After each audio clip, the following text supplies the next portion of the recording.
Sir, good morning, sir. Sir, Shushmita ma'am here is our professor, and she'll be moderating the session for you today. And Naveen All will right. be host of the session. And so we are going live now. So Naveen, over to you, please.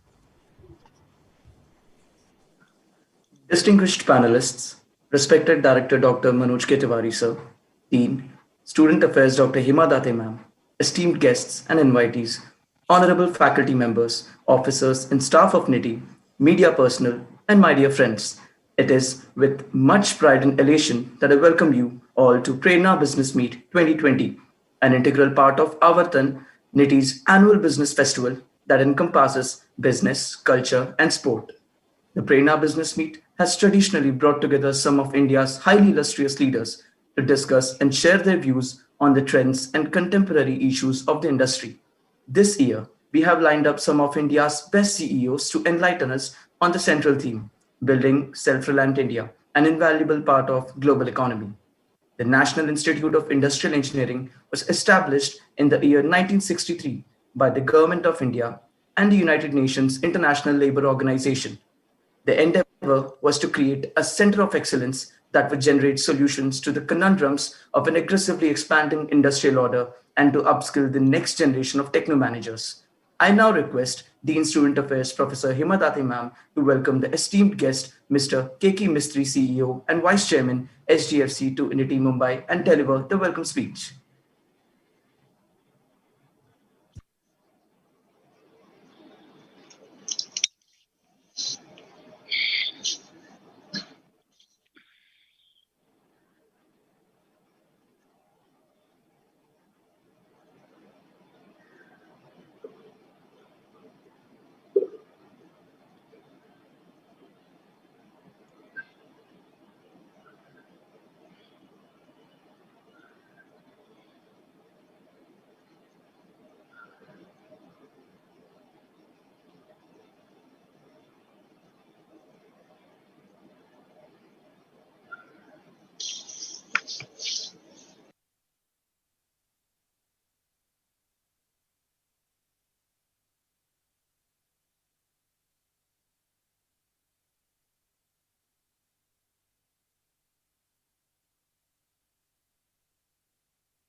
Shushmita ma'am, you're not audible. If you can kindly take over the session and Yeah, can you hear me now? yes, ma'am. Yeah. A very good afternoon to one and all. And it is my privilege to moderate this session with Mr. Keki Mistry, who is the CEO and Vice Chairman for HDFC. And we're very happy to have him over here today. He is going to be enlightening us with his thoughts on a very pertinent topic for today, which is current economic perspectives and what would be his guiding principles for all of us. I warmly invite Keki Mistry sir to this session, and we will be having a talk by him, his keynote speech, and that would be followed by a question and answer session. So over to you, sir. We are very eager to hear your thoughts. Well, first of all, thank you very much, Professor Manoj Tiwari, Professor Hima Date, members of the faculty and students. Good afternoon to all of you. Thank you very much for inviting me. NITIE is a very well-regarded and reputed university and has developed an excellent reputation over the years by imparting the highest standards of education. Importantly, your institute inculcates management skills for students who want a career in industry, manufacturing, supply chain, and leadership, all of which are a critical need for the country.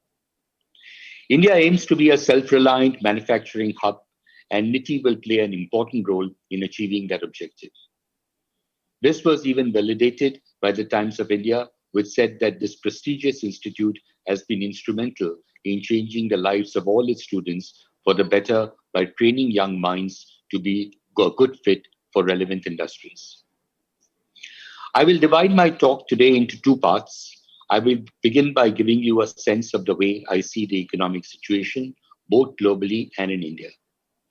This will be followed by a quick summary of certain principles which have helped me throughout my career. In one of the most unprecedented events of our lifetime, the COVID-19 pandemic has unleashed a macroeconomic earthquake in its wake.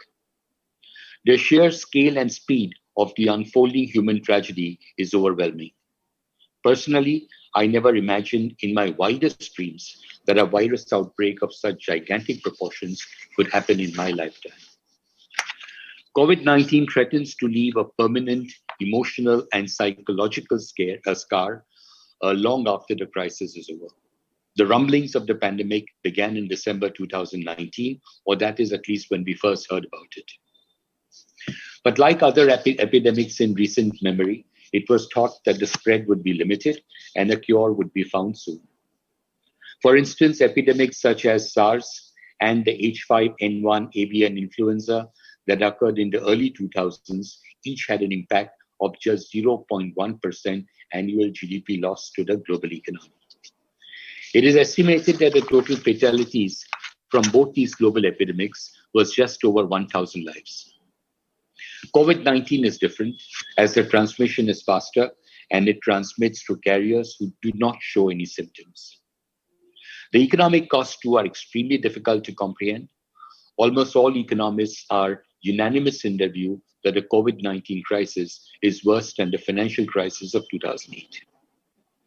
Global GDP is expected to contract by 4.4% in 2020 before rebounding by 5.2% in 2021. Of course, the rebound hinges on the assumption that the health crisis will be contained along with the pace of the vaccine development and its distribution.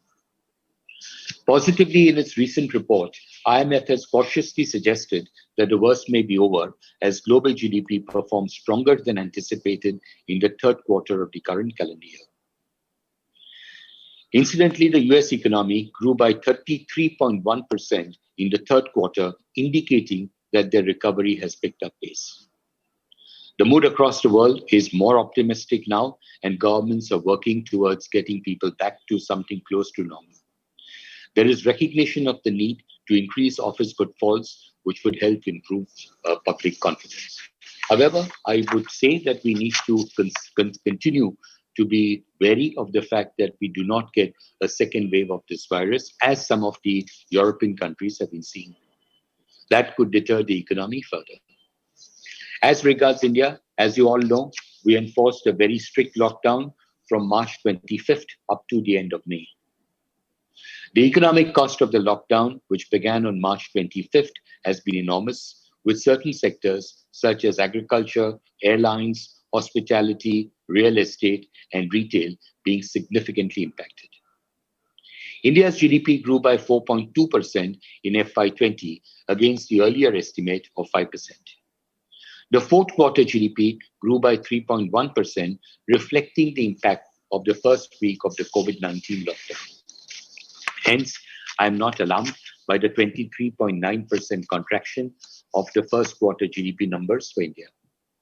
For most sectors, 2/3 of the quarter entailed a strict lockdown. India was amongst the very few major economies which imposed such a strict lockdown. Growth for FY21 is likely to see a contraction.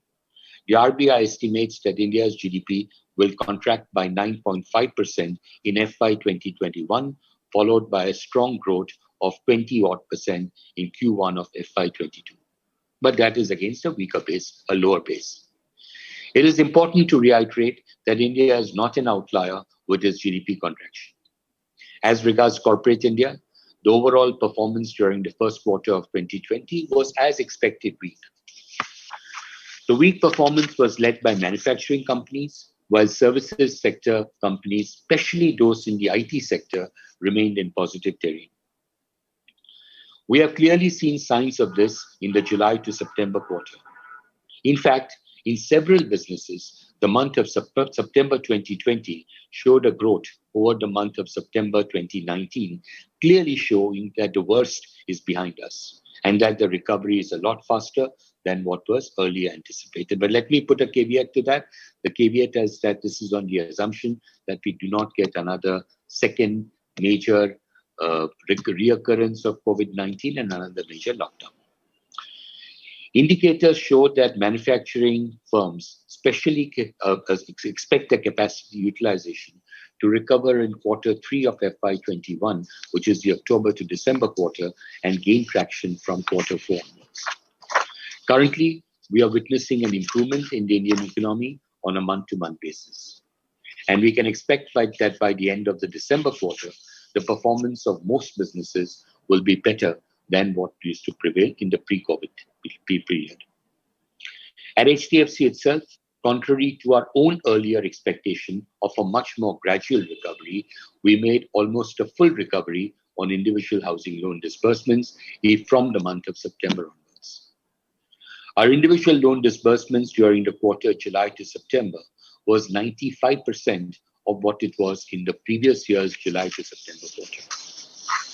In fact, for the month of September 2020, we recorded a 31% growth in loan approvals and an 11% growth in loan disbursements over September of 2019.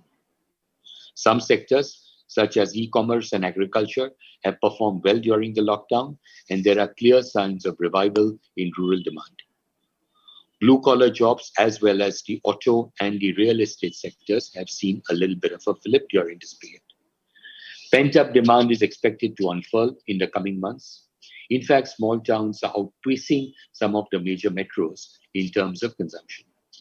These towns are witnessing good demand for electronics, cars, two-wheelers, apparel, and food.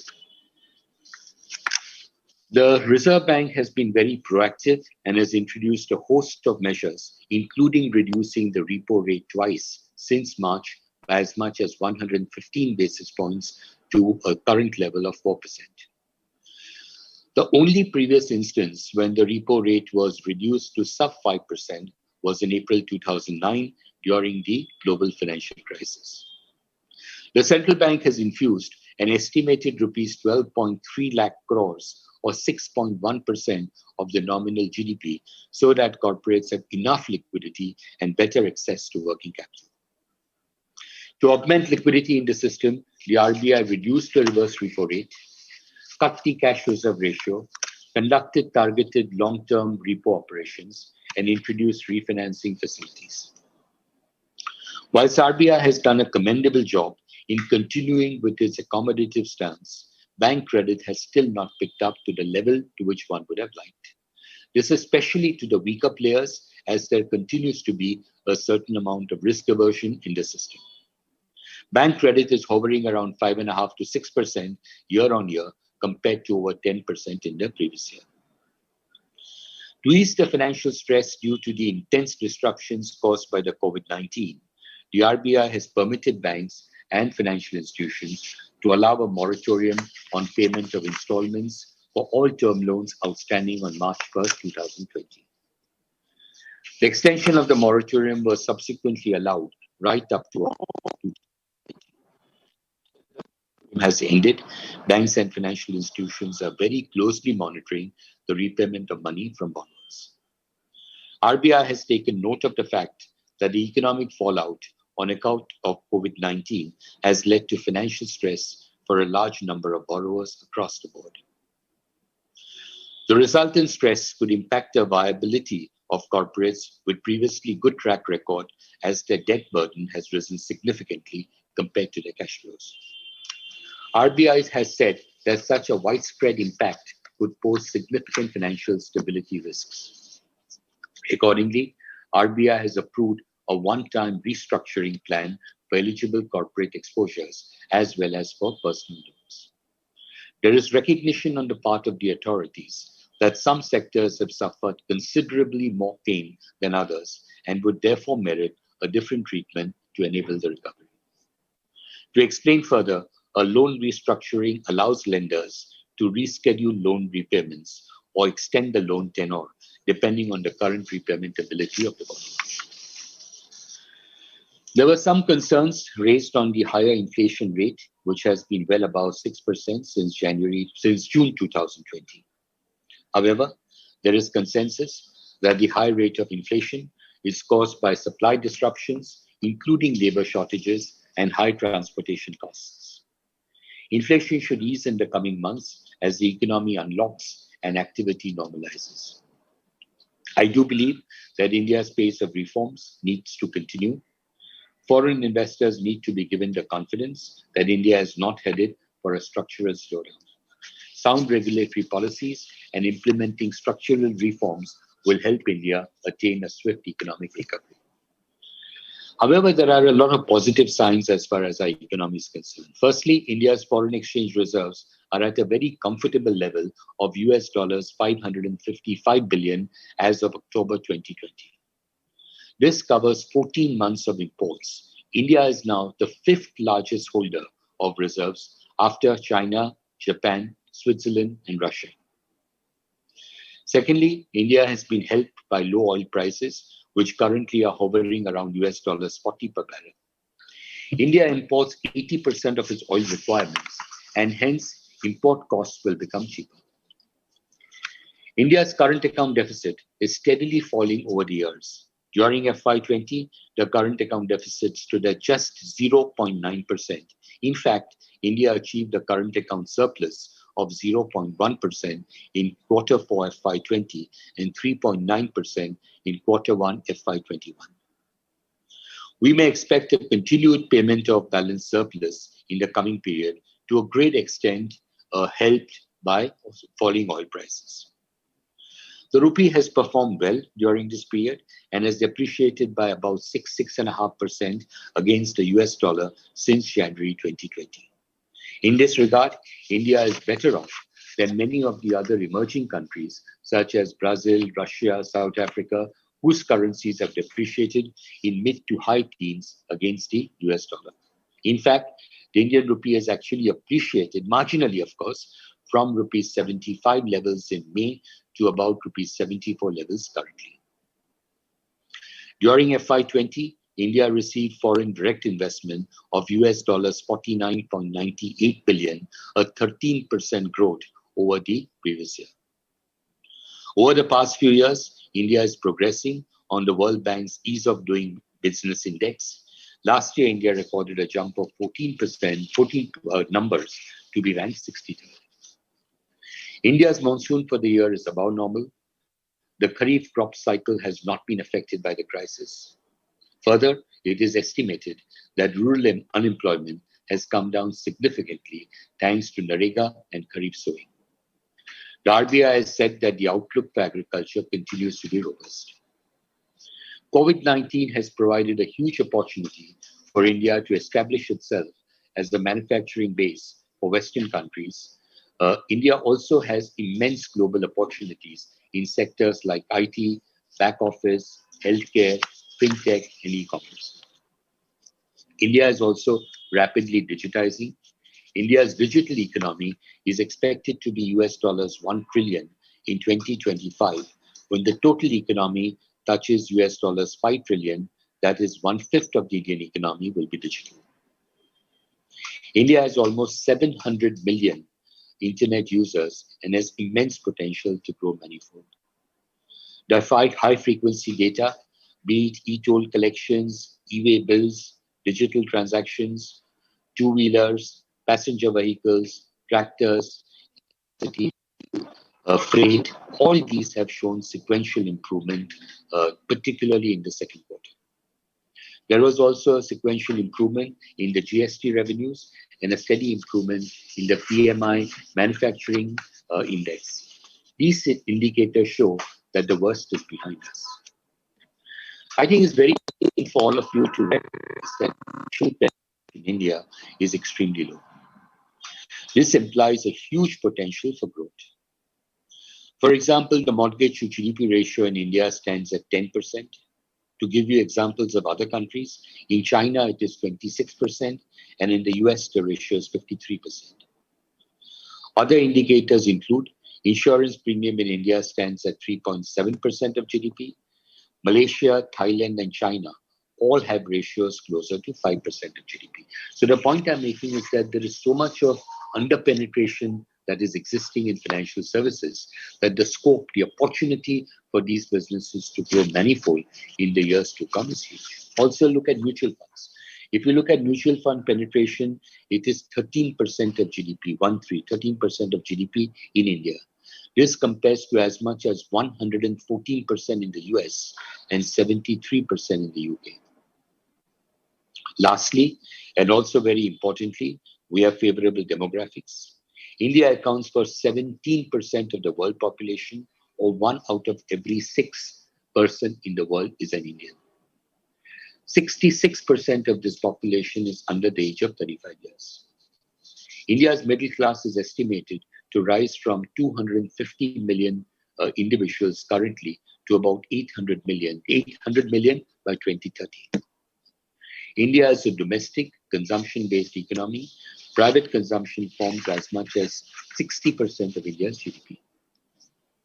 I would like to end this section by stressing that the most important thing for us to do at this point of time from an economic perspective is to create jobs. This, I feel, is one of the greatest challenges.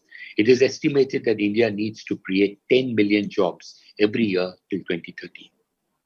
India needs to focus on sectors that are job machines. There are sectors like construction, infrastructure, manufacturing, labor and knowledge intensive services sectors, which all create huge employment generation. At a broader level, India just does not need an increase in the number of educational institutions, but more importantly, it needs a little bit of an overhaul in the quality of education being imparted. We have become a nation churning out millions of graduates, MBAs and engineers each year, yet less than half of them are directly employable without further training. Further, according to the World Economic Forum, over half of all workers in India will require reskilling. This is where being from an institution like yours puts you at a distinct advantage. Your college focuses on industrial productivity and stresses on the importance of matching the skilling requirements of prospective employers. So let me come to the second part of my talk. When I was composing my thoughts for this address, I wondered what it was that I could share with you. After some deliberation, I thought I would like to use this opportunity to share with you certain broad principles that I picked up in my working career. Someday, these may be of some use to you. Each one of us goes through the cycle of success and hardships. As we have seen from COVID-19, a crisis can come out of the blue. It can come from completely unforeseen sources. It is important to learn from extreme difficulties and emerge as a stronger person. So my principles, as I would say, would be as follows. First, I would say is be alert for the first signs of change. Change descends on everyone equally. It is just that some people realize it faster, some don't.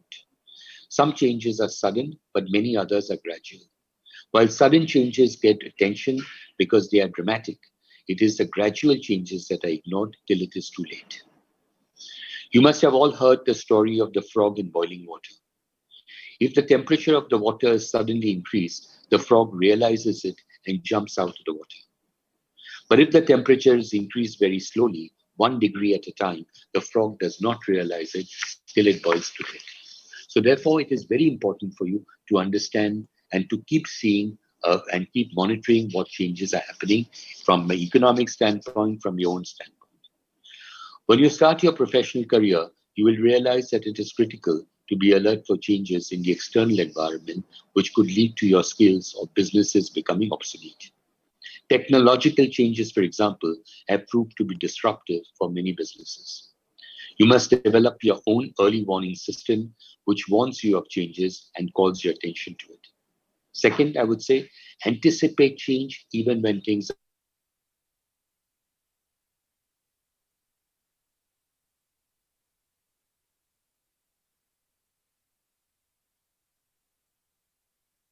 are going right. Most people wait for something only when it breaks down. For many of us, respond. There is a sense of predictability and therefore comfort in doing things the way we have always been used to doing. The biggest enemy of future success is past success. When you succeed, you feel that you must be doing everything right for it to happen. But when the parameters change, doing the same thing may or may not continue to lead to the same degree of success. Guard against complacency or complacency to the early signals from the environment that things are going wrong. Thirdly, keep reinventing yourself. This will prepare you to anticipate change and be ready for it when it comes. Constantly ask yourself what new skills and competencies will be needed in your area of specialization. Begin working on these new skills before it becomes inevitable for you to do so. That way, you will have a natural advantage over other competitors. Never stop learning. You are never too late to learn anything. Formal education is only the beginning and is only the first step in the journey of learning. In the world of tomorrow, only those individuals and organizations will succeed who have mastered the art of rapid and ongoing learning. 4. Play to win. I have said this many times in the past. Playing to win is not the same as cutting corners. When you play to win, you stretch yourself to the maximum and use all your potential. It also helps you to concentrate your energy on what you can influence instead of getting bogged down and worry about things which are not in your control. Do your best and leave the rest to the Almighty. 5. There will be times when things will not happen the way you would like them to, both in your personal and professional lives. Your self-confidence, which emerges from a positive attitude, will be sure that you stay through unexpected situations. Do not get temporary failure. Do not expect failures in life. Pursue your interests with wholehearted commitment, but do not be disheartened if you make mistakes, for that is the only way that you will learn. Deliberately pursue activities in which you have previously shown little or no aptitude or where you have been a failure. The way out of fear of failure is to with perceived, be embarrassed or intimidated. It is better to jump in and experience life than to stand on the sidelines, fearing that something might go wrong. I've always enjoyed Thomas Edison's Porter, who asked him how he felt after having failed thousands of times in his effort to invent a battery. Edison replied, "I haven't failed. I now know thousands of ways on how not to make a battery." That is the kind of attitude you must have. 6. Fight for excellence. There is a vast difference between being good and being excellent. Excellence by itself is a moving target, and one has to therefore constantly keep raising the bar. My advice to you is to keep striving to excel in whatever it is that you are doing. 7. Be a good team player. It isn't always possible to run the whole mile alone. Remember that being able to get along and work with other people is a great asset in the world. And nothing in this world will happen without them. People say that success has 1,000 fathers, but failure is an orphan. Some failure at some point of time in life is inevitable. It is impossible to live without failing at something unless you live so cautiously that you might as well not have lived at all. Always remember that making mistakes is accepted by society so long as you accept these mistakes and you learn from them. There are no shortcuts to success. Do not get attracted by the false lure of greed. Success is attained by single-minded devotion and sustained hard work over long periods of time during which your core values must remain unshaken. Ninth, when you plan your careers, you must have clear and well-defined goals. Just aiming for titles, recognition, and fame alone will not give you professional success or satisfaction. Last, and probably the most important learning in my life, is never ever to compromise on my principles or on my core values. My education taught me the importance of morality and having values. It taught me to distinguish between what was morally right and what was not. It taught me an important lesson, and that is that honesty, integrity, and transparency are time-tested traits that will never fail. There is no pillow as soft as a clear conscience. Values like honesty, integrity, consideration, and humility have survived for generations. At the end of the day, it is values that define a person more than his achievements. Do not be tempted by shortcuts. Shortcuts can make you lose your way and end up becoming the longest way to reach your destination. An important piece of advice that I want to leave with you is that irrespective of what success you achieve in your career, you must always remain humble. More importantly, you must be humane, accessible, and approachable to people, no matter how small or unimportant they are. Sometimes when you achieve a lot of success in life, you really start wondering whether you really deserve all of it. This brings me to the value of gratitude. We have so much to be grateful for. Our parents, our teachers, and our seniors have done so much for us that we can never repay them. One last piece of advice I would like to give you is enjoy your friends, families, and well-wishers before they are gone. Money, power, and fame cannot replace your family and friends or bring them back once they are no more. Finally, I wish each and every one of you every bit of success in your careers.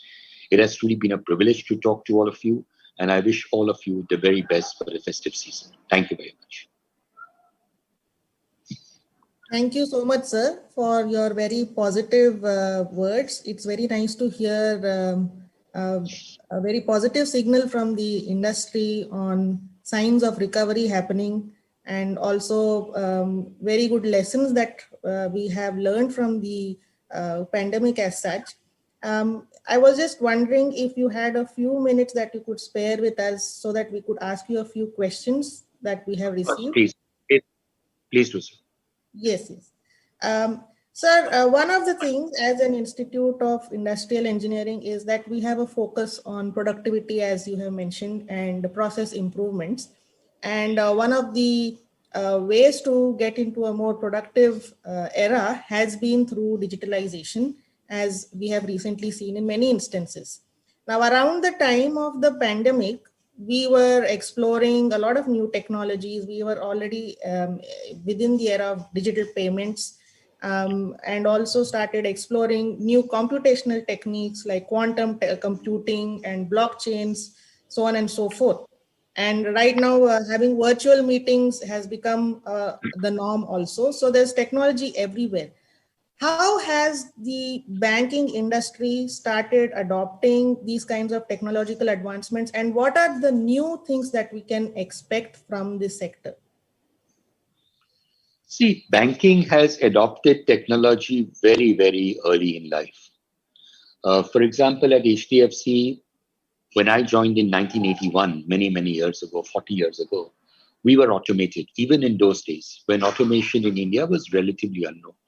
So the entire banking sector embraced automation early, and with automation came slowly over a period of time, more and more advancement, more and more digitization, more and more use of technology to make things simpler, to make things cheaper, to make things more effective. So technology is changing by the day. 20 years ago, 30 years ago, probably we did not have cell phones. Today, everything is done with a cell phone. Can you imagine life without a cell phone today? Every little thing in life is done through a cell phone. If you have an iPad and you have, take for example, in one's own house, you have home automation.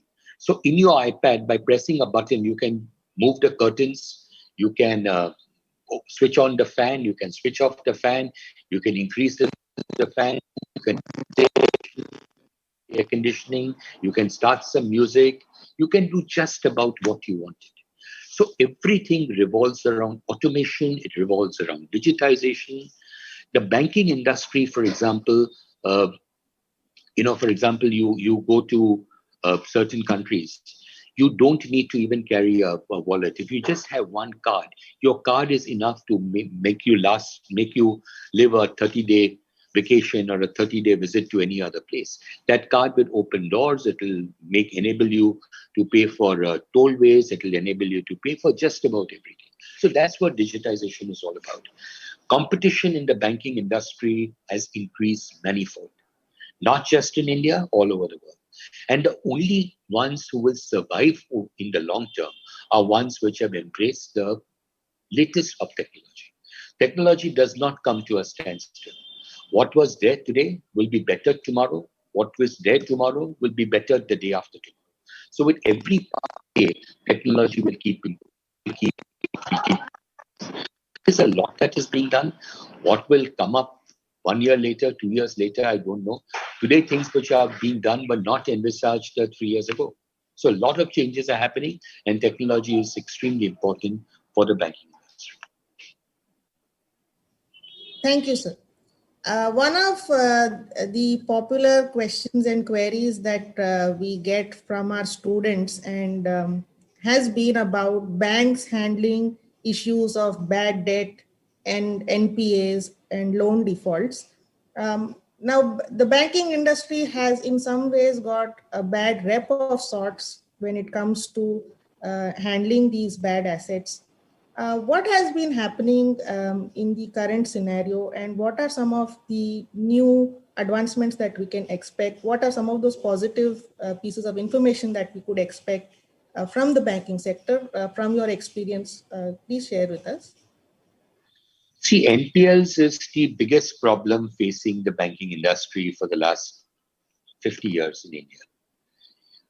RBI warned some couple of months ago that the quantum of non-performing loans in the banking system post-COVID or post-COVID-19 would accelerate and would go to double-digit 10-12% is what the RBI report said, or maybe 12 or 14, I can't remember what the figure was.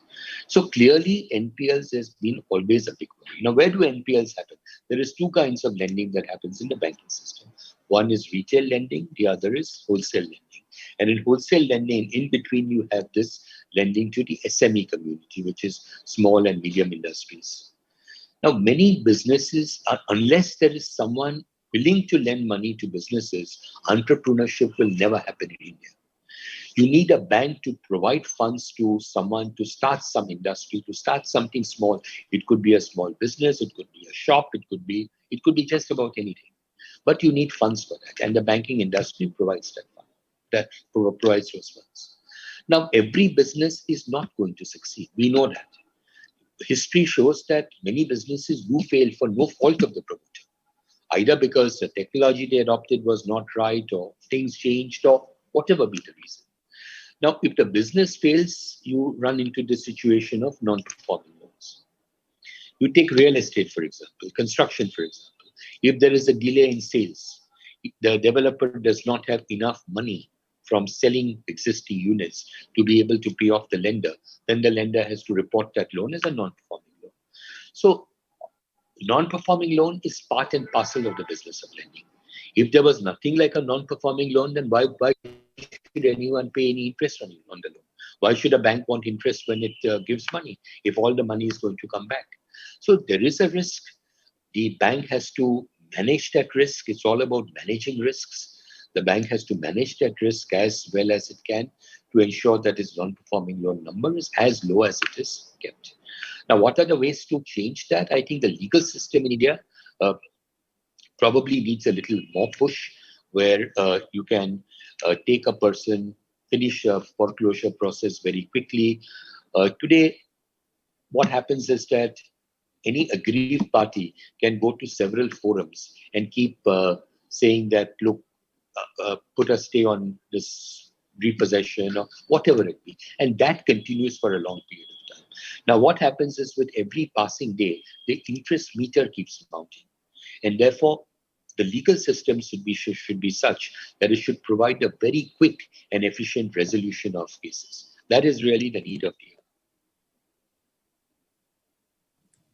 Thank you, sir. A slight change, perhaps, in the topics. The time of the pandemic has been utilized by a lot of businesses because of the lean performance of their business as a time to revisit their strategies and to restructure their visions, so on and so forth. Now, what has been done in along the similar lines in the banking industry, or or was it possible to do such a thing in the banking sector, that is revisit and restructure any kinds of strategies and long-term vision for the industry as such? See, everyone after the pandemic, every industry, and banking industry is no exception, has tried to reinvent themselves and do something or the other in order to, one, make things more efficient, two, get things done faster, and three, cut down on costs. So the whole issue, the whole restructuring, if you wish, has been revolving around these three matrices: cut down costs, improve efficiency, and things like that. So like any other industry, the banking industry has also done a similar thing. Many things have already like that. It's a one-time cost. Ultimately, you have to reorganize yourself in a manner in which, where, let's say, 30 people were working, now you should try and get the same amount of efficiency done with 25 people working. That is what restructuring yourself is all about, or reinventing yourself is all about in businesses, and thinking of newer and newer ways of reaching out to customers, and newer products to launch which can be given to a customer. This is the most opportune time, according to me, because there has been a significantly faster recovery in the economy than what was anticipated in March and April. People have taken COVID in their stride. People are out on the streets with as much vigor as they used to be as used to be the case pre-COVID. It's just that people are more cautious, wear masks, don't get into public gatherings, maintain social distancing and stuff like that. Thank you, sir. I'm just going back to one of the initial guiding principles that you were talking about, is looking out for early warning signals and being alert to the signs of change. In this pandemic, or in any kind of previous crisis situations as such, how have you been able to identify these early warning signals, and what have been those indicators that you have looked out for from your personal experience? Well, I'll give you one or two examples. These might just be examples. You have to always be ready for change. For example, in HDFC, when we started in 1981, we were the only provider of housing finance in the country. Theoretically, at that time, we could have taken things because we had no not do that. To ensure that we deliver the best possible service to our customers. We were cognizant of the fact that customers would always be a little, what should I say, nervous when they come to someone like us to borrow money. Borrowing in those days in the 80s was, people did not like to borrow money. There was a huge amount of aversion to borrowing money. Things have changed over time, but that was the case. So we focused on service, we focused on customers coming to our offices and applying for loans and things like that. Then gradually, as competition came through players like Canfin Homes and LIC Housing, and then the big banks got into it, whether it be State Bank of India or then ICICI or Axis or whoever else. So when we started seeing competition coming in, we said, how is it that we can innovate in a manner in which we can, be different from what the others are? Those keys we set up company called HDFC Sales. And the role of HDFC Sales was always to liaise with the customer, to go to the customer, to collect an application, help him fill up the application form and get it to our office. I'm just giving you one small example. Another example I can give you is deposits. In the 80s, if you placed a deposit with any lending institution, it would take you 1 month minimum to get your deposit receipt. Sometimes 2 months to get your deposit receipts. It sounds very, very, improbable when you look at it today, but this is the way things were in the early 80s. So we wanted to raise money through deposits. So we said the only way we can do that is to provide quality service to our customers. So we started a system. We would be able to be in line with receipts to our customer. The customer would walk in, the deposit application form. He would come through his agent, give us an application form with his check. We would enter it into a system and immediately generate the deposit receipt, which was given to him. So you no longer had to wait 1 month or 2 months or whatever it was to get your deposit receipt. That gave a lot of confidence to people. So these are the kind of things which you need to innovate. You can't take things for granted. Everything is changing on a day-to-day basis, and you have to be cognizant of the external environment all the time. If you don't, you'll be left behind because competition will go way ahead of you. Thank you so much, sir. We have with us Professor Manoj Kumar Tiwari, Director NITIE, and I'm handing it over to him. Sir, your queries? No, ma'am, actually, I don't have query to Mr. Keki Mistry ji. I wish to express my deep sense of obligations towards him because such a corporate luminary like him, who has made such a massive contribution in the banking industry, particularly housing industry here, like HDFC Housing, it's a phenomenal. Many of the concepts are already on his credit actually. So we all feel proud to see him at our platform in NITIE. So sir, we are really indebted to you for coming to us and giving us such a nice talk to everybody who is listening. And we are really thankful to you for coming to our platform. As far as the question is concerned, sir, I just want to take your 2-minute time after this meeting and just we discuss with you some other things that we are doing here. And I can say that many of the corporates where already Mr. Sahab in the its board, really you can see the changes which has been brought in by the support and advice he has given to them.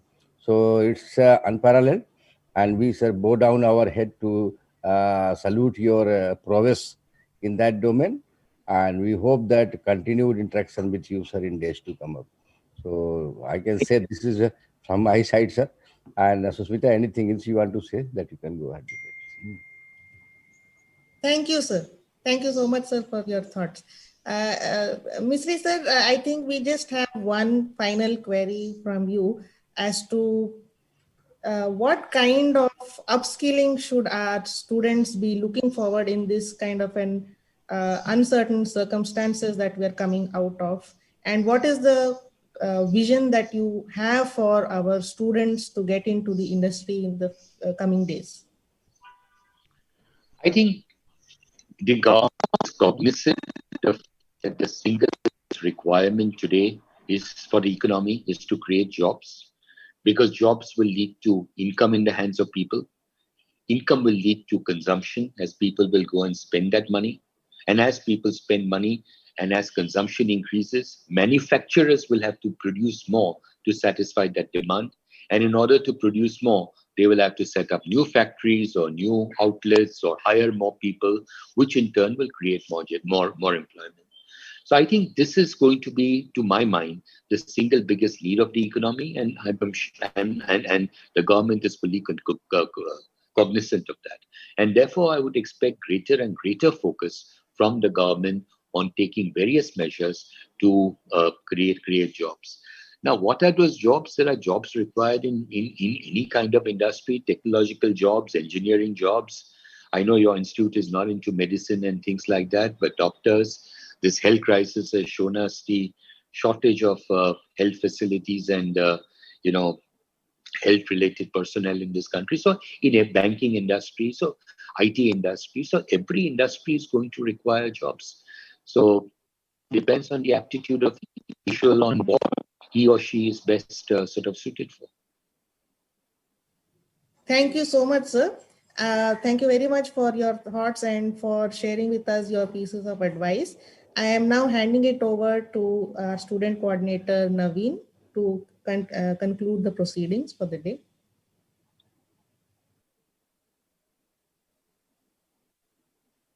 Thank you so much, sir, for the kind words.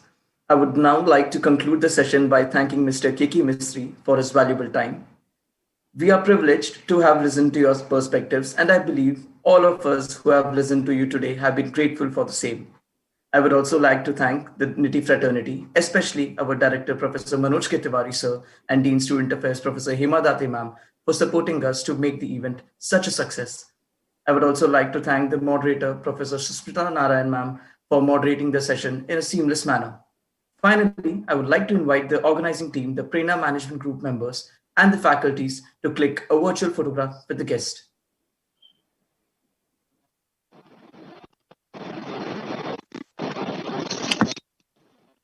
Sir, we would kindly request you after the photograph, we'll end the live session, and if you can please stay on for 2 minutes to speak to Manoj sir. Thank you so much.